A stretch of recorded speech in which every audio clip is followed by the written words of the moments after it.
안녕하세요. 경제를 말하다입니다. 얼마 전에 CES가 끝났죠. 지구 반대편에서 1월 7일부터 11일 일정으로 CES가 개최가 되었습니다. 이번 CES의 핵심 화두는 뭐니 해도 AI 그리고 오토모티브였습니다. 기조연설 첫 번째 주자로 엔비디아 CEO 젠슨 황이 나선 것만 보더라도 이번 CES의 주제가 AI라고 하는 사실을 알 수가 있었죠. Welcome to the stage, NVIDIA founder and CEO, Jensen Huang.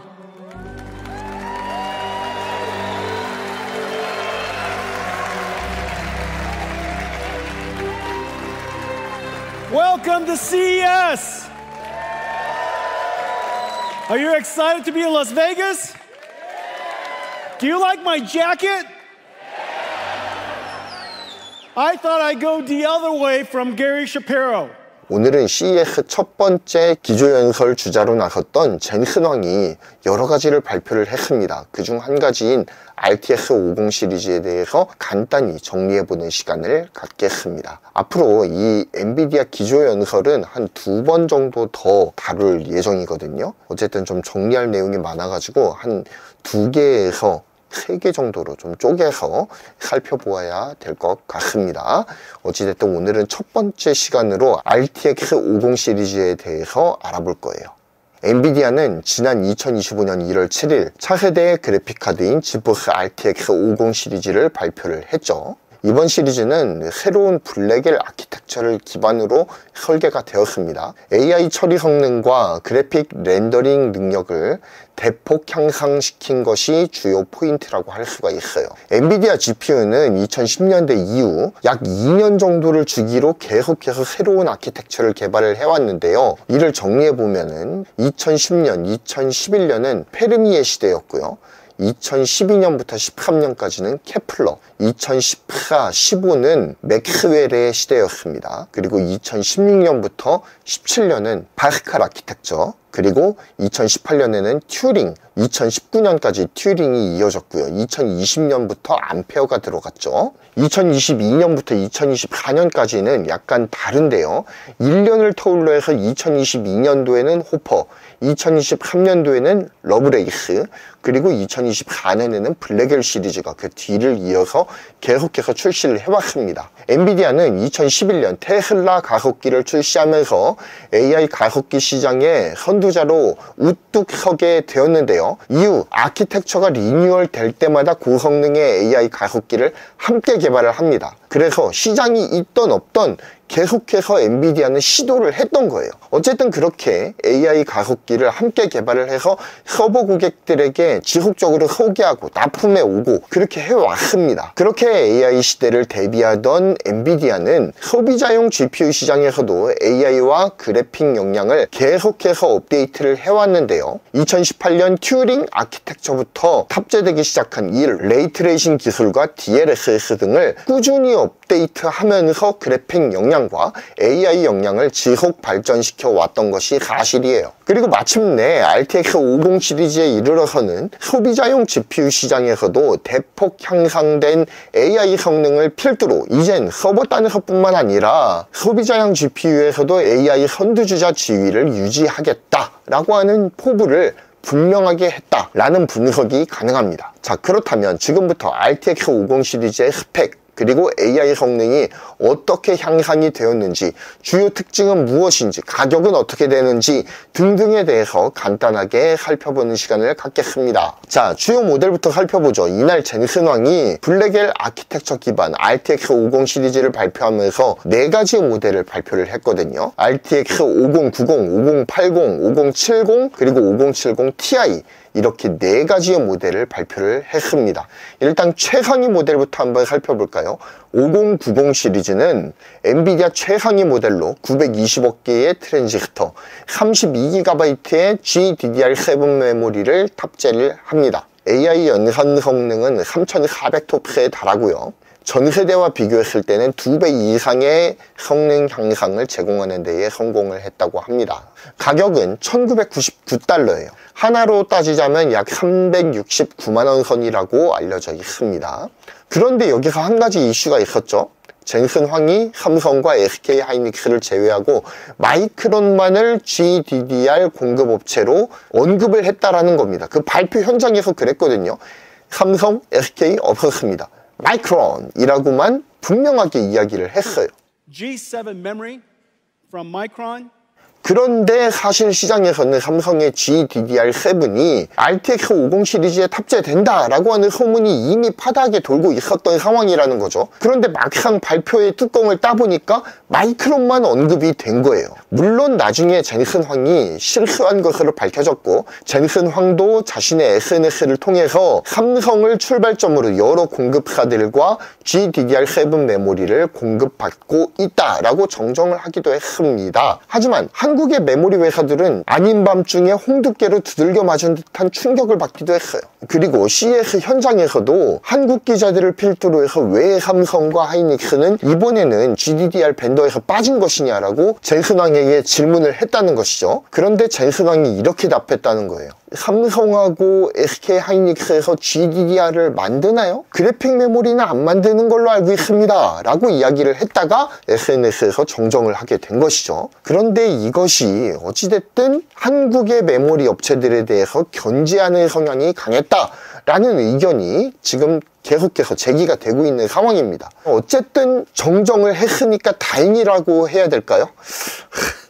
어찌됐든 좀 어이없는 실수가 아니었나 라는 생각을 해봅니다. 만약에 젠슨황이 이거를 의도하고서 그렇게 한 것이라고 한다면 굉장히 무례했던 것이 아니냐, 벤더사들을 너무 무시하는 것이 아니냐, 혹은 너무 길들이게 하는 것이 아니냐 라는 의견도 다수 존재하는 것으로 생각이 됩니다. 자, 사실 GDDR의 절대 강자는 마이크론이 아니에요. 삼성전자랑 하이닉스입니다. 두 회사의 점유율을 합치면 GDDR 전체 시장의 80% 이상을 장악하고 있다고 해도 과언이 아니거든요. 약 85% 정도를 삼성하고 하이닉스가 장악을 하고 있어요. 그 와중에서도 SK 하이닉스가 좀 더 높은 점유율을 보이고 있습니다. 자, 그런데 이렇게 시장에서 주도적인 위치에 올라서 있는 회사들을 벤더사로 내세우지 않고 마이크론을 전면에 내세웠다라는 것이죠. 그래서 아까 말씀드린 것처럼 엔비디아가 한국의 메모리 회사들을 견제하는 것이 아니냐라는 의견이 나왔던 이유가 바로 이런 이유에서였던 것입니다. 어찌됐든 전작 대비 AI 성능을 2배 이상 향상시켰다는 점에서 이젠 확실히 AI 인프라가 서버 단에서 소비자 단으로 내려오고 있다라고 하는 인상을 확실하게 받게 만드는 포인트였다라고 할 수가 있겠습니다. RTX 5080 시리즈는 중상위 모델이죠. 16기가의 GDDR7 메모리를 장착을 하고요. AI 연산 성능은 1800 TOPS입니다. 엔비디아 GPU가 전력을 너무 많이 먹는다라는 이 비판을 의식을 했는지 5080의 전력 소모량은 400W 정도가 될 거라고 합니다. 가격은 $999로 한화 약 189만 9천원 정도라고 합니다. 환율의 영향인지 모르겠지만 뭐 당연히 환율이겠죠. 전작에 비해서 가격이 많이 올라갔다라는 인상을 지울 수가 없어요. 자, 그리고 RTX 5070 시리즈는 두 가지 버전으로 출시가 되었는데 5070 일반 모델, 5070 Ti 모델이 동시에 출시가 되었습니다. 5070 일반형 모델은 1000TOPS, 그리고 5070 Ti 모델은 1400TOPS의 AI 연산 성능을 나타낸다 라고 설명을 하죠. 이는 지난 세대 고급 모델 라인업과 유사한 성능이라고 하니까 와, 장난이 아니라고 할 수가 있겠죠. 보급형 모델이 이 정도니까 와, 최상위권으로 올라가면은 그 성능이 장난이 아니겠구나 라는 그런 예상을 하게 만드는 대목입니다. 자, 5070 Ti는 $749, 한화로 139만 9천원에 판매될 예정이고요. 5070 일반형 모델은 $549, 한화로는 약 100만 9천원에 판매가 될 예정이라고 합니다.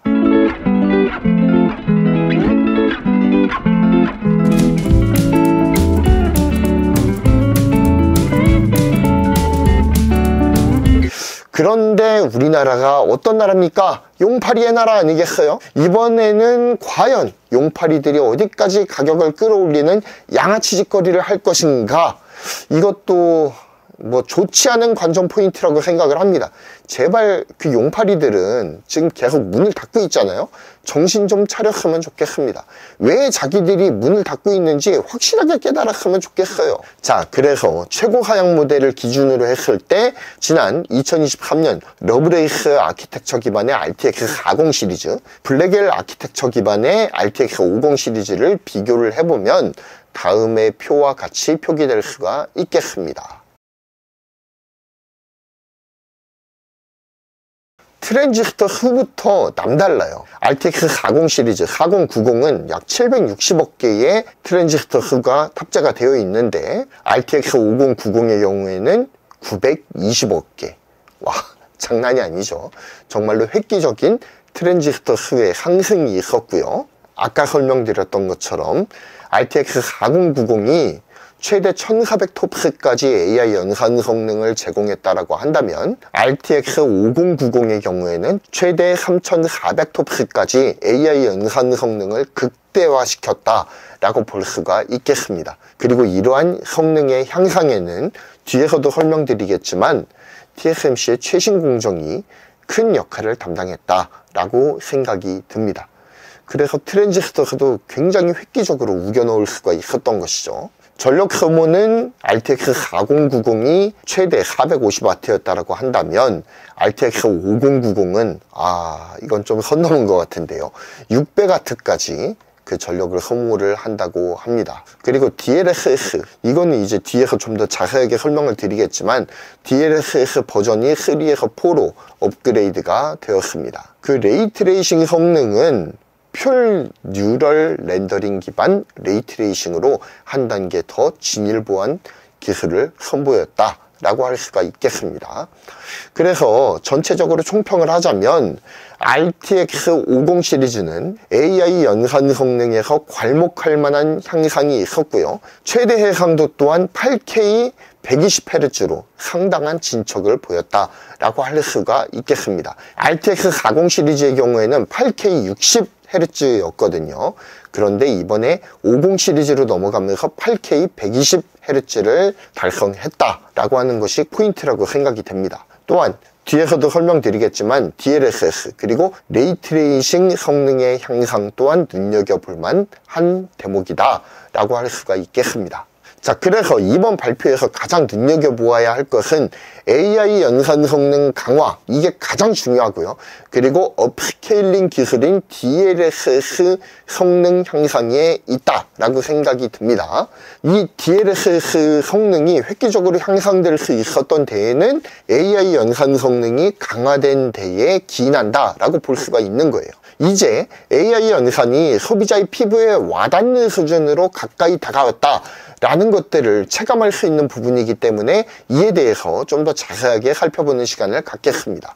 어떻게 RTX 50 시리즈는 전작에 비해서 AI 연산 성능을 2배 이상으로 끌어올릴 수가 있었느냐? 첫 번째, 블랙엘 아키텍처의 우수성 때문입니다.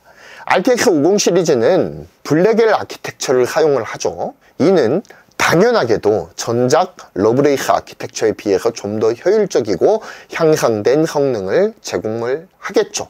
당연한 이야기입니다. 블랙엘 아키텍처는 컴퓨터가 연산하는 데 사용되는 트랜지스터를 훨씬 더 많이 우겨넣을 수가 있도록 설계가 되었습니다. 예를 들어 RTX 40 시리즈 최상위 모델 4090 시리즈에는 아까 설명드렸듯이 760억 개의 트랜지스터가 탑재가 되거든요. 반면 RTX 50 시리즈 최상위 모델 5090에서는 920억 개의 트랜지스터가 탑재가 됩니다. 이는 블랙엘 아키텍처가 좀 더 미세한 공정을 기준으로 설계가 되었기 때문에 가능한 수치다라고 할 수가 있겠습니다.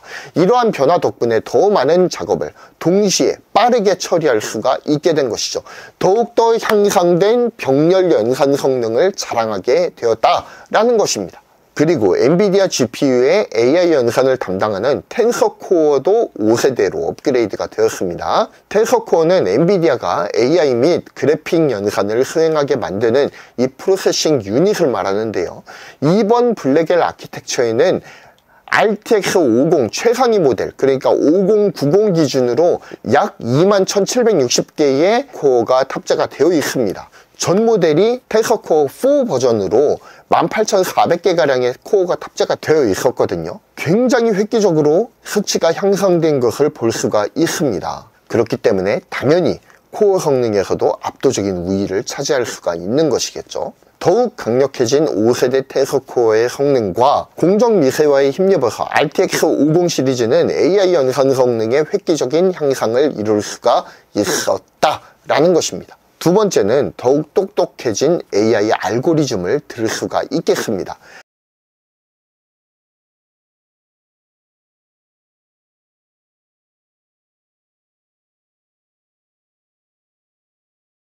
RTX 50 시리즈는 더욱 향상된 DLSS4를 제공을 하는데요. DLSS 기술은 딥러닝, 화면상의 움직임은 여러 개의 이미지들을 합성을 해서 초당 실시간 움직임을 출력을 합니다. 그러니까 우리가 이렇게 영상을 보는 거는 카메라 내에서 소프트웨어가 계속해서 사진을 찍는 거예요. 실시간으로 사진을 찍어서 그 사진을 계속해서 매 초마다 계속해서 사진을 계속해서 합성해낸 결과가 바로 여러분께서 지금 보고 계시는 이 영상이라는 겁니다. 자, 그래서 1초의 화면상 그림이 몇 번 변화하느냐에 따라서 60번 변화하면 60프레임, 1초에 120번 변화하면 120프레임, 이렇게 집계를 하는 거거든요. 그래서 아이폰하고 갤럭시의 가장 큰 차이가 뭐였습니까? 60Hz냐 120Hz냐, 60프레임이냐 120프레임이냐, 이 차이였거든요. 그러니까 1초에 화면이 몇 번의 사진을 변환시켜 주느냐, 이것이 바로 프레임 수라고 할 수가 있겠는데요. 이번 RTX 50 시리즈에는 DLSS4가 적용되었다라고 말씀을 드렸죠. DLSS4는 이전 버전의 프레임 생성 기술을 더욱더 확장을 합니다. 그래서 게임을 플레이하는 동안 더욱더 매끄럽고 부드러운 화면 전환을 제공을 한다는 거예요.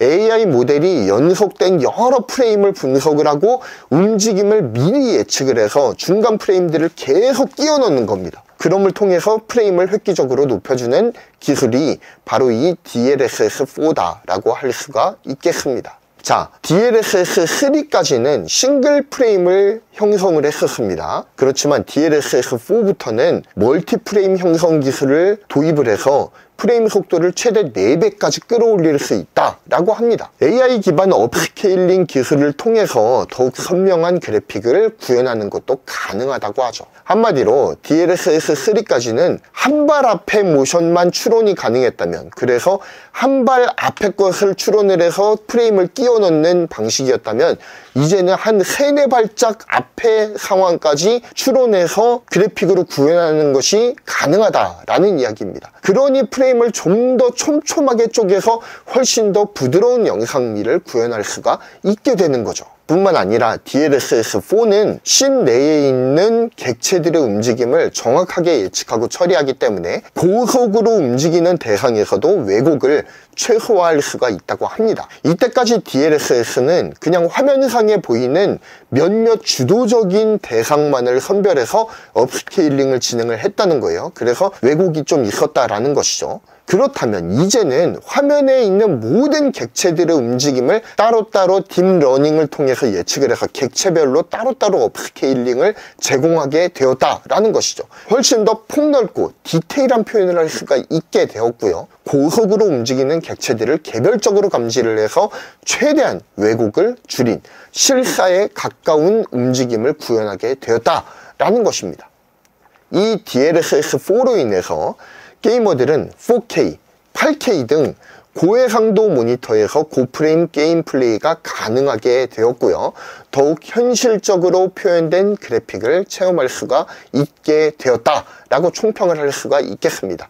또한 레이턴시도 획기적으로 줄어서 좀 더 사실적이고 정확한 기술의 구사도 가능해지겠죠.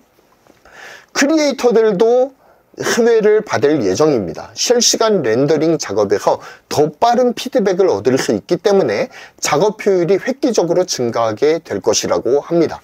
또한 더 높은 해상도의 영상이나 이미지 렌더링 또한 가능하죠.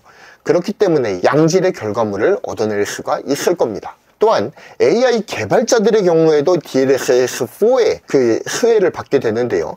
이 DLSS4의 향상된 알고리즘 때문에 AI와 머신러닝 연구 모델에 큰 영감을 받을 수가 있다라고 합니다. 이렇듯 DLSS4는 AI의 가능성을 게임과 그래픽 분야에 최대한 활용한 사례로 각광을 받을 것으로 보여지고요. RTX 50 시리즈의 강력한 성능과 함께 더욱 혁신적인 사용자 경험을 제공하게 될 것입니다. 또한 산업적으로도 훨씬 더 실감나는 시뮬레이션 결과를 얻어낼 수가 있기 때문에 산업에서의 사용성도 훨씬 더 높아지게 되겠죠. 마지막으로 RTX 50 시리즈의 AI 연산 성능 강화에는 더욱 발전된 TSMC 제조 공정이 한 몫을 단단히 해줬다라고 볼 수가 있겠습니다. 이번 RTX 50 시리즈는 TSMC 3나노 공정을 통해서 제작이 되었어요. 이로 인해서 동일한 전력에서 더 많은 연산을 수행할 수 있도록 돕습니다. 전작 대비했을 때 저전력, 고효율을 달성할 수가 있었다고 해요. 물론 토탈 먹는 전기는 훨씬 더 많이 들 거예요. 분명히 전작 대비했을 때. 그렇지만 단위별로 쪼개보면 훨씬 더 효율적으로 전력을 사용한다 라고 볼 수가 있겠습니다. 또한 최선단 공정을 사용을 했기 때문에 트랜지스터 집적도를 최대한으로 끌어올릴 수 있었다는 거예요. 그래서 전작 대비했을 때 약 30% 정도 향상된 920억 개의 트랜지스터를 집적할 수가 있었다는 겁니다. 이를 통해 AI 연산 성능에 필요한 연산 밀도를 훨씬 더 높이는 데에 커다란 기여를 하게 됩니다. 자, 결론을 내려보겠습니다. RTX 50 시리즈는 TSMC 3나노 공정을 통한 트랜지스터 집적도를 획기적으로 끌어올리고 보다 향상된 텐서 코어 성능을 확보하는 데에 성공을 했습니다. 또한 GDDR7 메모리 32기가를 채택함을 통해서 데이터 송수신 성능을 끌어올렸습니다. 소프트웨어에서도 한층 더 진보된 모습을 보여주었는데요. 보다 향상된 레이트레이싱 성능과 DLSS4 그리고 최신 쿠다 소프트웨어의 조합을 통해 최적의 AI 연산과 그래픽 연산을 수행하는 것이 가능해졌습니다. 이러한 변화는 엔비디아가 AI 연산의 중심 역할을 수행하는 데 필요한 모든 요소들을 종합적으로 개선해내는 데에 성공했기 때문에 가능한 결과값이었다 라고 정리를 할 수가 있겠습니다. 또한 RTX 50 시리즈의 AI 연산 성능의 대대적인 향상은 이젠 AI가 기업향, 서버향에서 점차 소비자향으로 좀 더 빠르게 연계가 되어서 내려오고 있다. 그래서 소비자들이 본격적인 AI의 수혜를 피부에 와닿도록 체험할 수 있는 계기를 마련해 주었다라는 점에서 그 의의가 크다고 할 수가 있겠습니다. 긴 영상 시청해 주셔서 감사합니다. 이상 경제를 말하다였고요. 구독, 좋아요, 그리고 알림 설정 부탁드리겠습니다. 감사합니다.